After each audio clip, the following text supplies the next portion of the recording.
Habang in-stir mo siya, gumigiling ka, ma'am. Eh. Tatayo ba ako? Okay. Wait ka lang isa. Ala, partida! Wala pang kapiyon si mama. O, babait ako. Yeah. Tapos, And then sip. Ganun lang, ma'am. ma'am, kamusta?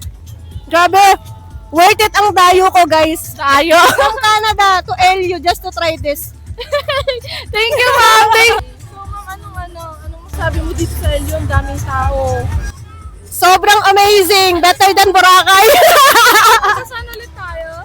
Taga-Canada pa ako. Lumipad ako dito para lang matikman to. Worldwide na yung videos nyo. Kaya, for sure, it's worth a try.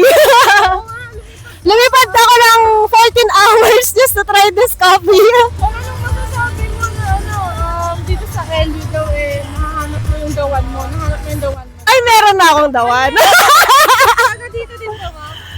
Hindi. Pero kasama natin. Shout out sa'yo! So, ma'am, masaya ka ba dito sa La Union? Masaya kasi ibang klase yung environment. Hindi siya yung parang iba't ibang mga tao. Parang lahat friendly, gano'n. Ang ganda ng eyelashes niya.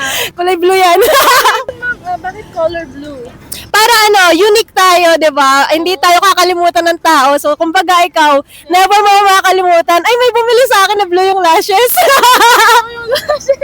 Ma'am, shout out kayo sa family and friends nyo na sa ibang bansa or nandito ngayon sa Pinas. Ayan, shout out sa mga friends and mga ka-traders namin dyan all over the world. Yes. So- Hindi nyo makalimutan sa blue yung lashes.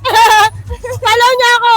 At Plug in mo, ma'am. Instagram ko, GL, 3Y, ZA, Glyza. Mahaba naman!